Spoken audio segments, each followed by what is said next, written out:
recording on the first day of PAX, and I just got back to the hotel room, so I'm going to start talking about the Blizzard Entertainment panel that went on this morning, where they announced a lot of really cool stuff.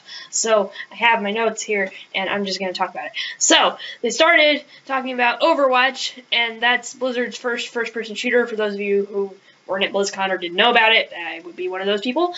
And they are just making it a sort of multiplayer, team-based 6v6 sort of first-person shooter game where it's kind of like League of Legends in a way, except that it's first-person shooter. So it's a little weird. I didn't quite get the whole story because I wasn't at BlizzCon, but it is very Blizzard, they say, because it brings out the hero in the player, which is the whole Blizzard thing, and so they're pretty confident that this fulfills that. They have a lot of new stuff that they added to Overwatch, such as a new map, which is called Watchpoint Gibraltar, and I have a picture of that right there. Watchpoint Gibraltar is a new map, and the other ones are King's Row, Temple of Anubis, and Hanamura. So they're trying to add lore into it a little bit, so that if you look around and you take a minute to look at it, you'll see some stuff that makes context for the action. So, for example, Watchpoint Gibraltar. So Overwatch is sort of like the UN sort of thing, except in the future. And then it was shut down, so all these heroes are trying to get it to come back together. And so Gibraltar was like the spot where Overwatch was protecting the Mediterranean Sea until it was shut down. And so that's why these people are there, and they're trying to get Overwatch to come back. And they have big plans for the story that they haven't come up with yet. Also in Overwatch, they have some new heroes. So we have Mr. Jesse McCree. He is sort of like your general cowboy sort of thing. That's the vibe I got from this character. And we also have a video on him. So here's that. Justice ain't gonna dispense itself.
So as you can see, he's a bit of a sniper. He has a revolver that has 6 shots in it.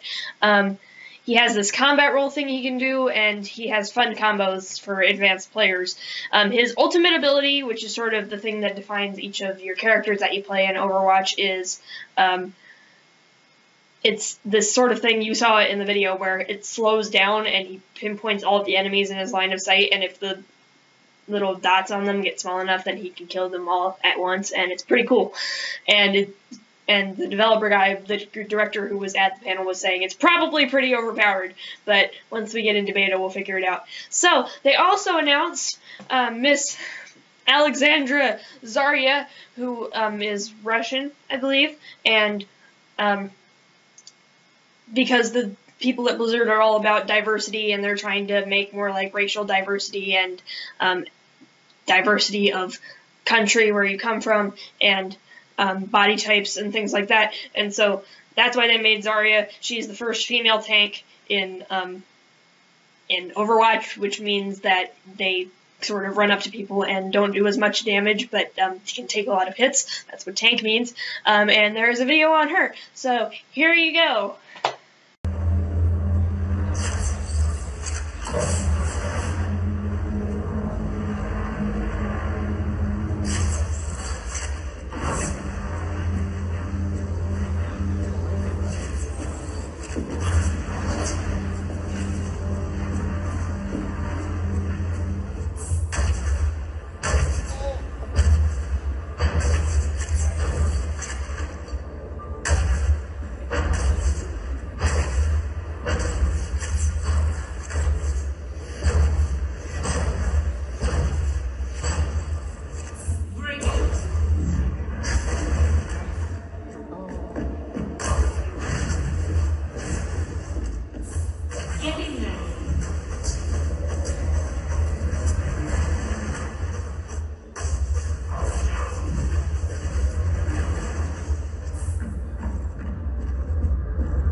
you can see, she's pretty awesome too. She has that particle cannon, which can fire stuff, and it has an alternate fire where it can do area of effect damage. And her ultimate ability is a graviton surge, is what he called it. It's her ultimate ability, and you saw it in the video as well. It makes that sort of gravity well that sort of brings everything closer to it, and that they say it combos well with other people's abilities, although we didn't actually get to see that in the video. So that's Overwatch, and next we are moving on to Heroes of the Storm. So for Heroes of the Storm, they talked a lot about this as well. They had quite a few like beta stats and things like that, so I'll go ahead and show you those. For beta stats, the popular heroes in the beta right now are the Lost Vikings, Brightwing, which has an AoE heal and can teleport to anyone on the field, which would explain why it's popular. Nazebo, Uther, and Rhaegar are all really popular at the moment. For top players who are sort of like in the competitive like MLG, Major League Gaming sort of thing, the popular ones right now are Lydian, Rhaegar, Sergeant Hammer, and Sergeant Hammer, he mentioned in particular that with Sergeant Hammer, positioning is extremely important. So if you put Sergeant Hammer in the wrong spot, but if you put her in the right spot, she's awesome. So he mentioned that in particular. Lost Vikings are also popular in the top players, and Tyrande is also very popular for the top players. They announced 2 new battlegrounds as well, so 2 new sort of maps like they did in Overwatch. One was Tomb of the Spider Queen, which is underground and incredibly small, so when you're in these lanes, Heroes of the Storm is kind of like League of Legends in that it's sky view, 3-lane, 5v5 sort of thing.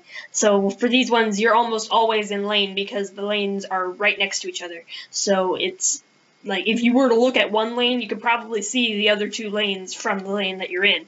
So it's really all compact and it's very small. And the goal in this map, because in Heroes of the Storm, their goal is to try to make maps more interesting. So instead of like League of Legends Summoner's Rift, where you just sort of fight people, in each map there's actual differences. So there are different quests that you can do to make game-changing differences in your map. So for this one, you can collect gems from the spiders that are in the lanes, and you can summon spider queens and things like that. The other map that they announced was Sky Temple, which is a huge map in comparison to Tomb of the Spider Queen, and you're almost always out of lane because the lanes are so far apart, and you're just trying to go through and collect the idols, which are in the Sky Temple, which is the thing that is special about that one. Also in Heroes of the Storm, they announced a new hero. So Sylvanas Windrunner is, I believe, originally from World of Warcraft, but she is a card in Hearthstone. She is a high DPS, and she has a lot of abilities that attack minions. So, for example, she has an ability that allows her to attack a minion, and then she can run away, and the attack spreads to the other minions, kind of like a virus sort of thing. And it looks really cool, and she looks really awesome, and she has this bow and arrow thing. And I have a video about her, so here it is. And its people to my dying breath. It was not enough. My homeland still burned. But those days are long past.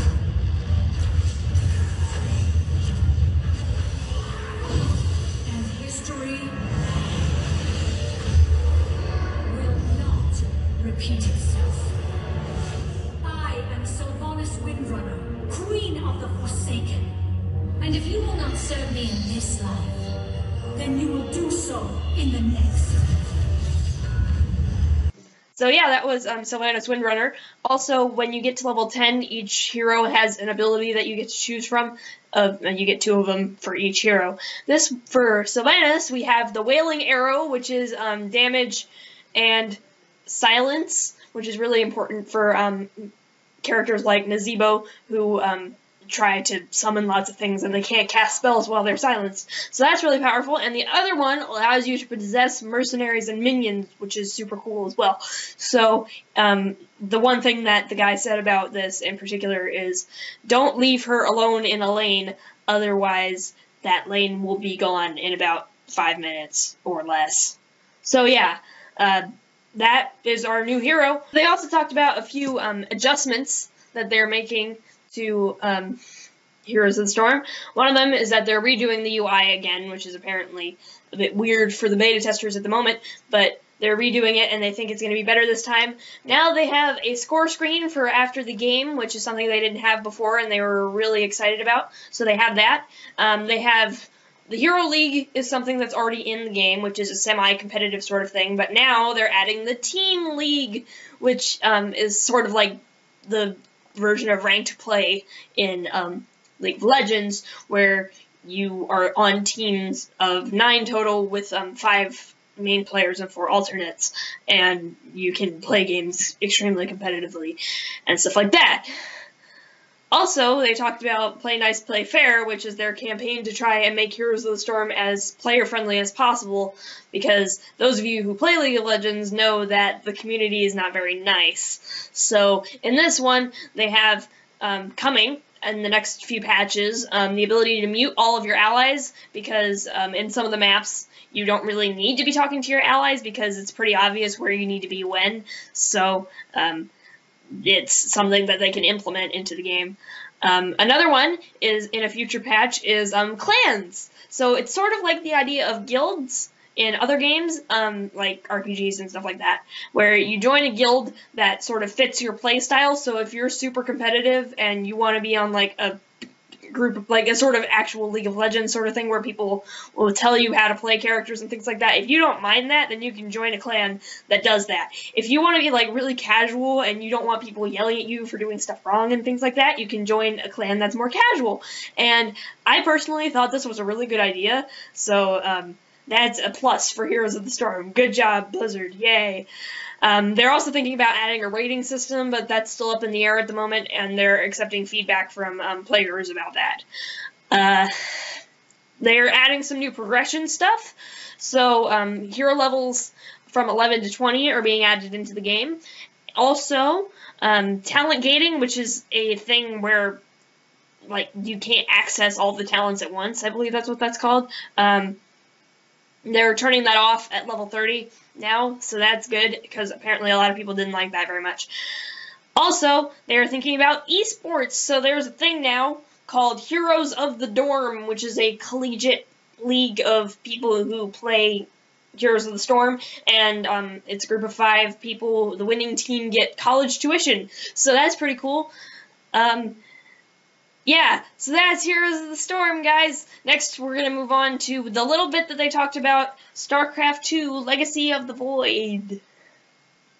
So at this point in the panel, they were having a few technical difficulties, so the director of Heroes of the Storm talked a little bit about the new campaign for StarCraft 2, Legacy of the Void, and he said it was really coming along well. It has this strong, dark tone of, like, the Protoss, and they might not save themselves, but they're doing this to save the greater people of the Protoss, which is this dying breed, and it really shows the Protoss in a good spot, in this guy's opinion.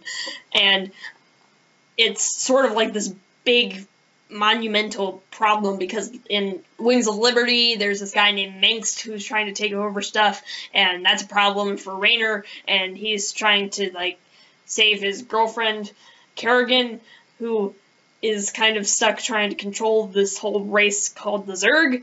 For those of you who don't know what StarCraft is, the Zerg is basically like this sort of infestation of insects sort of thing, and that's one of the races you can play in the RTS of StarCraft. And so the second one is Heart of the Swarm, and you play as Kerrigan, and she's trying to not make the Zerg horrible, and she's trying to redeem them and trying to save them from taking over stuff, and she killed lots of people as the Queen of Blades, but she doesn't like that very much, so she's trying to fix all that. And then there's the Protoss, who were just, like, monumental, trying to save the galaxy and their dying race, and they're battling with the gods sort of thing.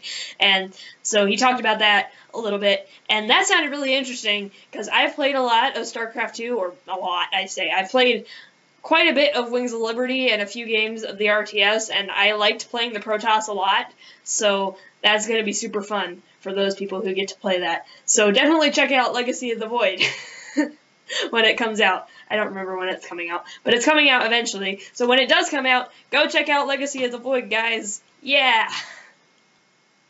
So the last bit that they talked about at this panel was Hearthstone, the great card game that is kind of like an online version of Magic the Gathering. Okay, so for Hearthstone, they talked about Fireside Gatherings, which is something I have yet to check out, but I think it's sort of like a group Hearthstone gathering sort of thing.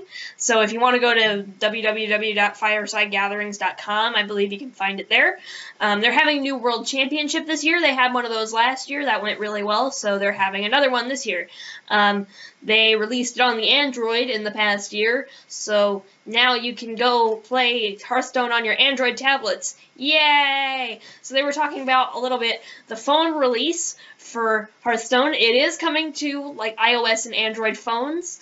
They have had to change around the UI a little bit, but in general, he showed us a few of the screenshots and stuff.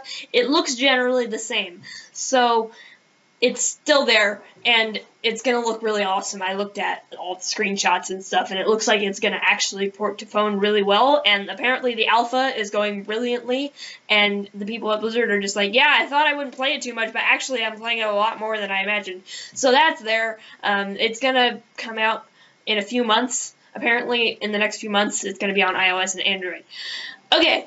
Now they're talking about Naxxramas. So Naxxramas came out last year. It's a Hearthstone adventure game, sort of. You had bosses and things like that, and everyone really loved it. So they decided, now if we were to make another adventure, it would need to be another really popular area of World of Warcraft that kind of has some mystery to it so that we can explore it in a completely different way. Now those of you who have played World of Warcraft have probably already guessed, if you didn't watch the stream on Twitch or weren't at the panel itself, it's Blackrock Mountain! Yay! So I was actually super excited for this, because there's a show that I watch called The Blackrock Chronicle, and they named it that because they named their castle after Blackrock and all the stuff in World of Warcraft, because the group that made The Blackrock Chronicle is really into World of Warcraft. So that was interesting for me. Now, with Blackrock Mountain, it's going to have a new wing each week, similarly to Naxxramas, and it's going to have new heroic bosses and class challenges and stuff like that. There are new cards and things like that, but it's going to have a different vibe. So, like, it has sort of two evil groups in Blackrock Mountain, for those of you who have played World of Warcraft.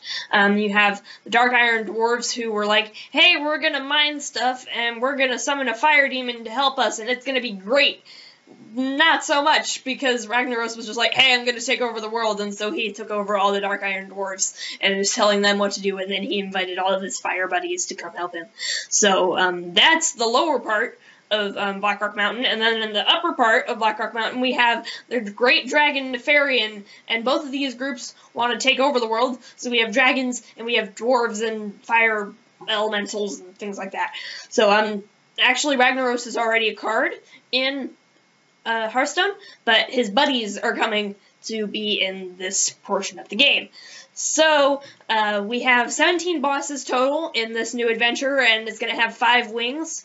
So, the first wing is the Dark Iron Depths, where you're gonna fight against some of the Dark Iron Dwarves, and then the second one is Blackrock Core, where you're gonna be fighting, like, Ragnaros and people like that.